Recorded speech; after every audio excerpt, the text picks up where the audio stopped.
সুপ্রিয় দর্শক মণ্ডলী, ছোট্ট চ্যানেলে আপনাদের স্বাগতম। আশা করি সবাই ভালো আছেন। আজ আমি গরুর মাংস দিয়ে বিরিয়ানি রান্না করব।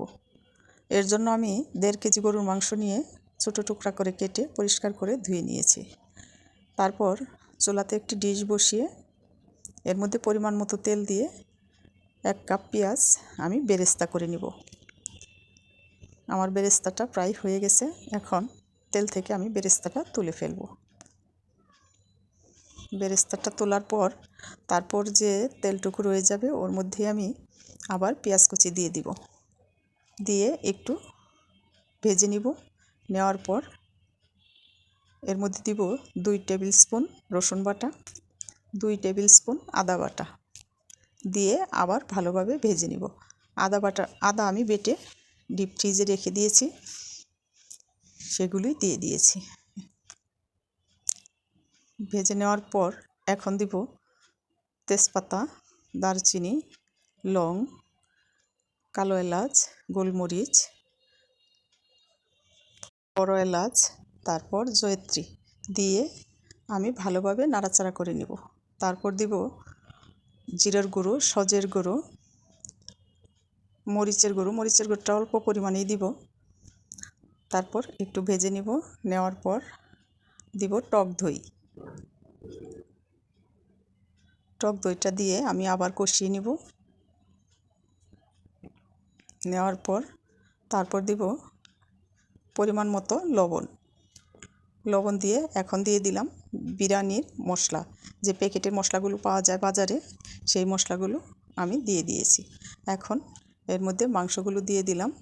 দিয়ে মিডিয়াম আছে আমি মাংসটা রান্না করে নিব। গরুর মাংস মিডিয়াম আছে রান্না করলেই ভালো হয়, যেহেতু গরুর মাংসটা শক্ত, এর জন্য আঁচটা একটু কমিয়ে দিয়ে রান্না করলে মাংসটা ভালোভাবে সিদ্ধ হয়, খেতেও ভালো লাগে। আমি একটু পরে নাড়াচাড়ি করে দিয়েছি। আমার রান্নাটা প্রায় হয়ে গেছে। এখন আমি এটি নামিয়ে চুলাতে আরেকটা ডিশ বসিয়ে এর মধ্যে আমি পরিমাণ মতো তেল দিয়ে তার মধ্যে তেজপাতা, দারচিনি দিয়ে দিব। দিয়ে পোলাওয়ের চাউল দিয়ে আমি এটি ভেজে নিব। চাউলটা কিন্তু ভালোভাবে ভাজা হলে বিরিয়ানিটা মোটামুটি অনেক ঝরঝরা হয়, খেতেও ভালো লাগে। আমি একটু ভালোভাবে ভেজে নিচ্ছি। চাউলটা প্রায় ভাজা হয়ে গেছে। এখন আমি এর মধ্যে পরিমাণ মতো পানি দিয়ে দিব। পরিমাণ মতো পানি দিয়ে এর মধ্যে আমি আবার 1 কাপ গুঁড়া দুধ পানির সাথে মিশিয়ে গুলে ঢেলে দিব। ঢেলে দিয়ে তারপর মিশিয়ে দিয়ে ঢাকনা দিয়ে ঢেকে দিব। চাউলটা 70-75% যখন ফুটে উঠবে তখন আমি গরুর মাংস ঢেলে দিব। ঢাকনা দিয়ে ঢেকে দিলাম। 70-75% প্রায় হয়ে এসছে। এখন আমি গরুর মাংসগুলি ঢেলে দিব।